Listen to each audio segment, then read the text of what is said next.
Bombay high court ने महारेरा के मामले पर सरकार को भेजा नोटिस। जी हां, मैं सुनील शर्मा महाचर्चा महासेवा में आपका स्वागत करता हूं। एक खास विषय पर हम बात करेंगे। बॉम्बे हाईकोर्ट ने Maharashtra real estate regulatory authority MahaRERA और उसकी एपिलेट अथॉरिटी में रिक्त पद भरने के लिए एक प्रक्रिया को मुद्दे पर राज्य सरकार को नोटिस जारी किया है।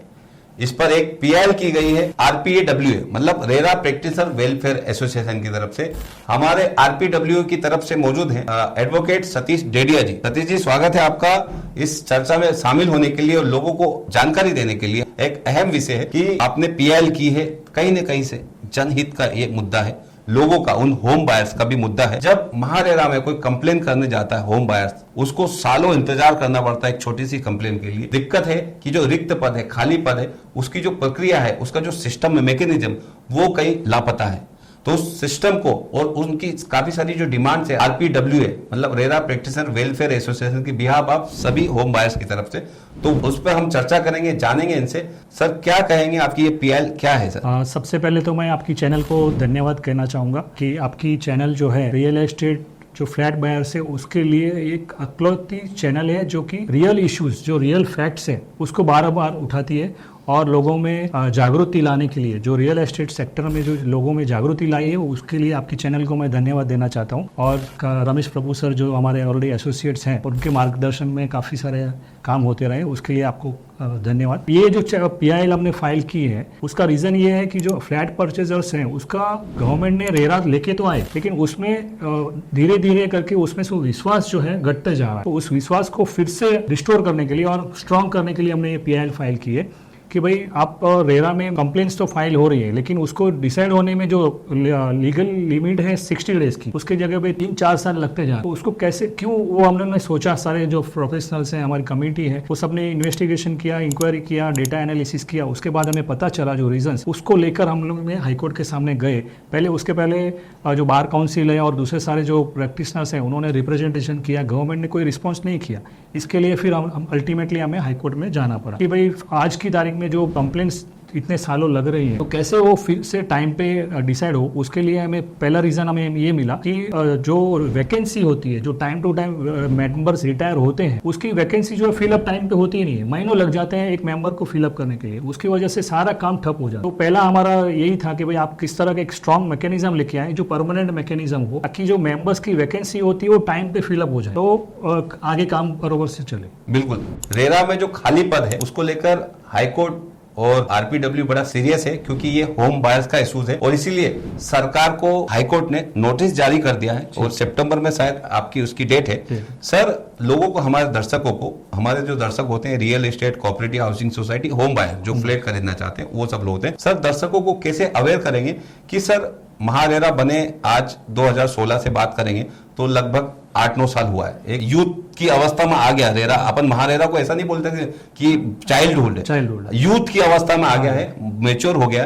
तो अब जाके महारेरा से लोग उम्मीद कर सकता है, होम बायर्स उम्मीद कर सकते हैं, आप लोग भी उम्मीद कर सकते हैं, हम लोग सब उम्मीद कर सकते हैं। तो सर, महारेरा की बात करेंगे, महाराष्ट्र की बात करेंगे। होम बायर्स जब कंप्लेन करता है, वो कंप्लेन के बिहाफ पे कितनी कंप्लेन आती है 6 महीने, साल में, और उसके अगेंस्ट मैकेनिज्म क्या है, उनका सिस्टम जो है, बेंचेस कितनी होनी चाहिए, क्या होनी चाहिए, वो आंकड़े जरा आप बताएंगे। काफी अच्छा सवाल आपने पूछा।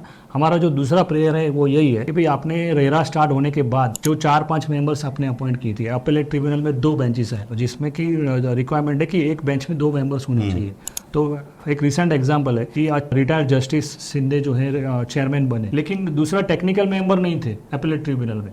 उसकी वजह से वो इतने उनके एक्सपीरियंस है, वो लोगों को फायदा ही नहीं हो पा रहा, तो वो बेंच खाली पड़ी रहती थी, क्योंकि लीगल रिक्वायरमेंट है कि मिनिमम 2 मेंबर्स होने चाहिए। तो दूसरा मेंबर उन्होंने गवर्नमेंट ने अपॉइंट ही नहीं किया, तो 8 महीने से ऐसे ही बेंच वो खाली पड़ी रही। और हमने पीआईएल फाइल की तो गवर्नमेंट ने तुरंत एक्शन लिया और एक वैकेंसी फिल अपीलेट ट्रिब्यूनल में तुरंत अपॉइंटमेंट हुआ। और दूसरा अभी उन्होंने एक्शन ये भी लिया कि भाई जो चेयरमैन जो महारेरा में रिटायर होने वाले हैं उसका भी अपॉइंटमेंट उन्होंने एडवांस में किया। तो हमारा पर्पस यही था कि भाई आप ये सब जो है आपको वैकेंसी होने वाली है वो पहले दिन से पता है कि ये मेंबर कब रिटायर होना है, उनका टर्म्स क्या है वो तो आपको पहले पता है। तो क्यों ना आप ऐसी मैकेनिज्म बनाओ कि वो परमानेंटली पहले से डिसाइड कर देवे कि कितने मेंबर्स का रिक्वायरमेंट है वो हो जाए। और प्लस जो पेंडेंसी है, जैसा आपने एक अच्छा सवाल पूछा कि भाई कितने मेंबर्स की ये कंप्लेंट्स पेंडिंग है, तो शुरुआत में हमने स्टडी किया कि लगभग जो मेंबर कंप्लेंट फाइल होती थी, जो रेरा ने गवर्नमेंट ने सारा अवेयरनेस क्रिएट किया, जैसे प्रभु सर हैं आपके प्रोग्राम्स के थ्रू काफी सारा अवेयरनेस हुआ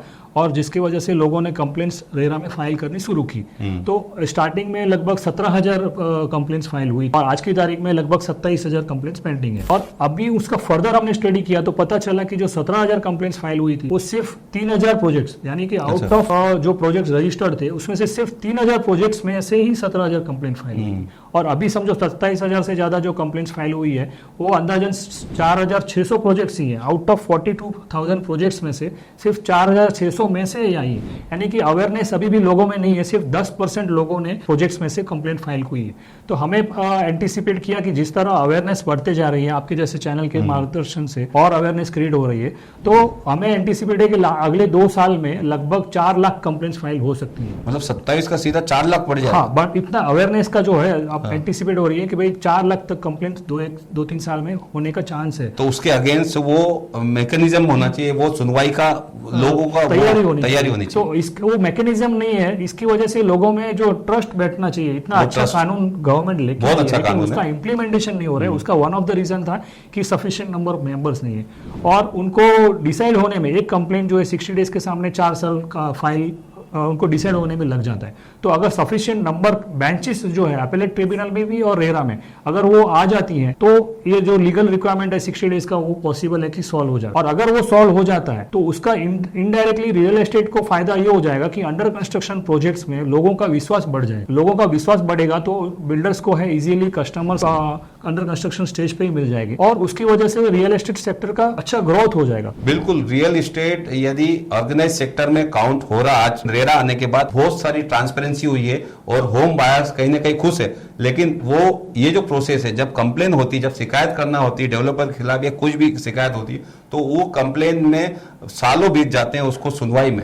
सर, जो आपकी प्रेयर्स है पीआईएल में, वो प्रेयर्स किस तरह से देखते हैं आप? हमारी प्रेयर्स ये है कि जो परमानेंट मैकेनिज्म होना चाहिए। दूसरा हमारा कहना ये है कि इतनी सारी कंप्लेंट्स फाइल हो रही है और जैसा हमें एंटिसिपेट कर रहे हैं कि लगभग 4 लाख कंप्लेंट्स फाइल होने का चांस है जिस तरह अवेयरनेस बढ़ रही है, तो 4 लाख कंप्लेंट्स की एंटरटेन करने के लिए क्या आपके पास मैकेनिज्म है क्या? तो आपके जो प्रेजेंट मेंबर्स हैं वो समझो महारेरा में आप देखेंगे तो 100 complaints hardly per month decide कर सकते हैं, जबकि सामने 27,000 कंप्लेंट पेंडिंग है। अपीलेट में आप देखेंगे तो 1,500 अपील पेंडिंग है और हार्डली 10 से 15 अपील महीने में वो डिसाइड कर सकते हैं। तो आपको अगर प्रेजेंट स्पीड से आप काम करेंगे तो ये आज की जो पेंडेंसी है उसको डिसाइड करने में 8 साल लग जाएंगे और जो नए आने वाले उसका क्या? तो इसके लिए अगर ये प्रॉपरली फंक्शन करे, इसके लिए सफिशिएंट नंबर ऑफ बेंचेस होनी चाहिए और सफिशिएंट नंबर ऑफ बेंचेस आपके जो प्रेजेंट ट्रैक रिकॉर्ड है वो और जो नई कंप्लेंट फाइल होने वाली है उसको ध्यान में रख के आपको परमानेंट एक मैकेनिज्म होना चाहिए कि भाई सफिशिएंट नंबर बेंचेस हो जाए ताकि 60 डेज या रीजनेबल पीरियड में मैटर खत्म हो।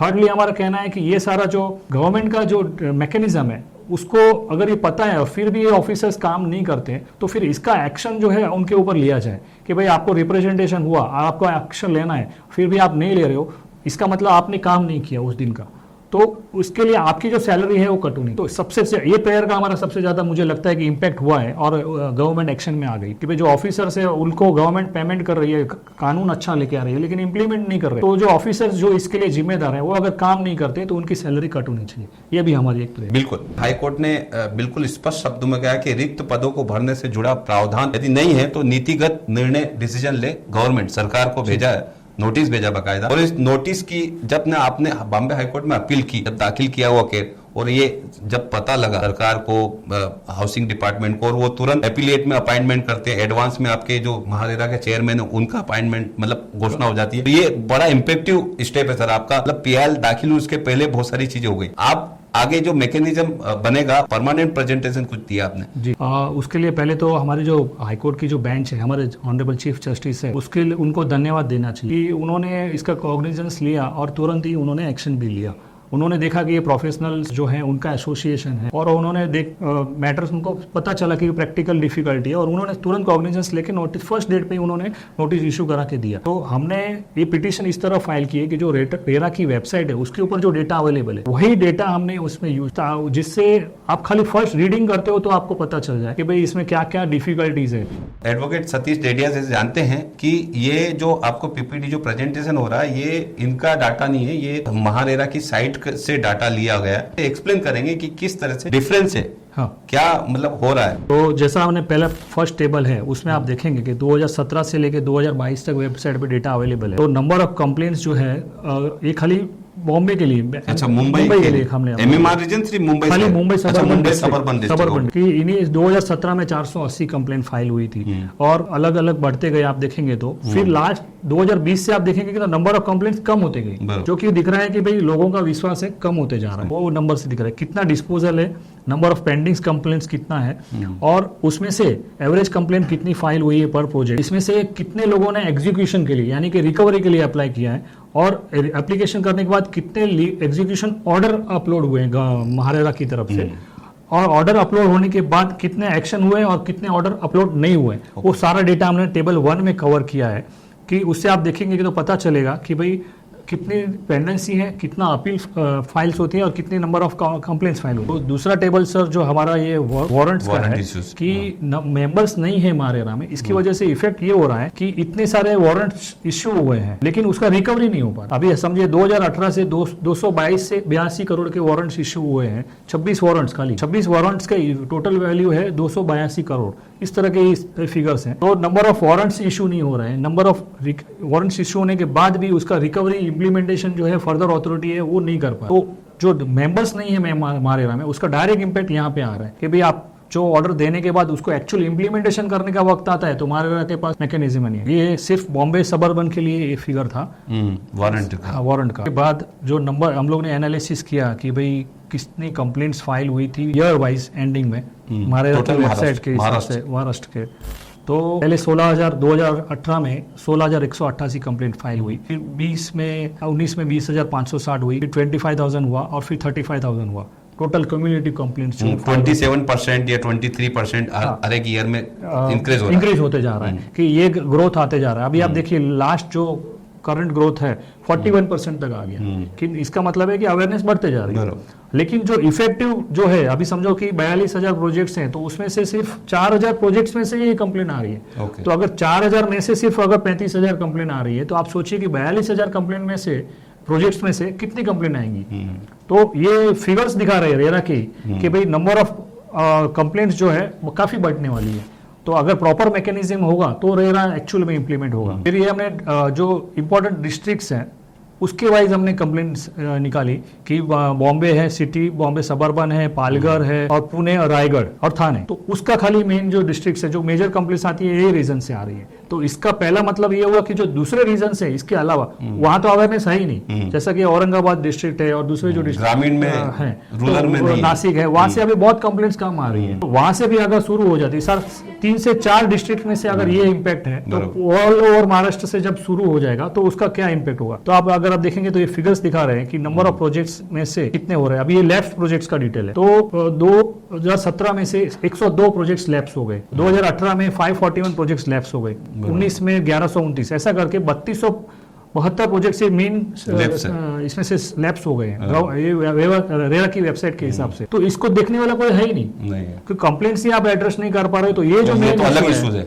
ये कॉम्प्लिकेटेड वाला जो आपको जहां से जिसके लिए रेरा लाई गई है उसको देखने वाला ही कोई प्रोजेक्ट करने के लिए। तो ये आप नंबर ऑफ प्रोजेक्ट देखेंगे 3272 जो है 2021 तक हो गए। अभी ये फिगर्स बढ़ के 4,500-5,000 तक पहुंच गया है। तो इसको देखने वाला कोई नहीं है। इसका रीजन ये है कि नंबर ऑफ मेंबर्स जो है सफिशिएंटली अवेलेबल नहीं। ये उनकी वेबसाइट में भी प्रॉब्लम्स है। अगर आप देखेंगे दो वेबसाइट्स हैं, ओल्ड वेबसाइट और न्यू वेबसाइट। उसमें लैब्स प्रोजेक्ट्स में की आप डेटा देखेंगे तो ओल्ड में दिखा रहा है 66, सेम ईयर के लिए दिख रहा है कि न्यू वेबसाइट में वो दिखा रहा है कि 72। तो इस तरह आप देखेंगे तो हर एक ईयर में डेटा में डिफरेंस है, न्यू और ओल्ड में। जबकि समझो वो दिखा रहे हैं कि 35,000 प्रोजेक्ट, मतलब दोनों वेबसाइट में कनेक्टिविटी नहीं है, हाँ डेटा ट्रांसफर डाटा नहीं हो रहा है कि क्या जो भी इनका मैकेनिज्म है। तो एक तो डेटा डेटा भी इनका इनक्यूरेट है, तो उसका भी रीजन ये है कि कोई देखने वाला नहीं। तो सारांश ये है कि नंबर ऑफ मेंबर्स जो है बढ़ने चाहिए, तो दूसरे जो फंक्शंस हैं वो कर सकते हैं। तो रेरा एक ऐसी अथॉरिटी है इंडिया में जो फाइनेंशियली इंडिपेंडेंट। रेरा की वेबसाइट ही बता रही है कि उनके पास जो डिपॉजिट्स जो आती है चार्जेस के हिसाब से, तो बैंक डिपॉजिट्स जो उनकी आई है वो करीबन रेवेन्यू रिसिप्ट से 2017 में 153 करोड़, 18 में हुई है 51 करोड़, 19 में हुई है 34 करोड़। एक्सपेक्टेड ऐसा है कि लगभग आज की तारीख में 300 करोड़ की डिपॉजिट्स बैंक में पड़ी हुई है रेरा की। उसके ऊपर जो इंटरेस्ट मिलता है, उनकी वेबसाइट बता रही है रेरा की, वो इंटरेस्ट भी वो यूज पूरे जो एडमिनिस्ट्रेशन है आज की तारीख में, वो उसका पूरा खर्चा करने के बाद भी उनके पास पैसा बचता है। यानी अगर गवर्नमेंट या कोई कहता है कि भाई हमारे पास फंड का इशू होगा, तो रेरा में ये इशू नहीं है। फंड, रेरा के पास फंड बहुत ही है। आपने बहुत अच्छी जानकारी दी हमारे सभी दर्शकों को।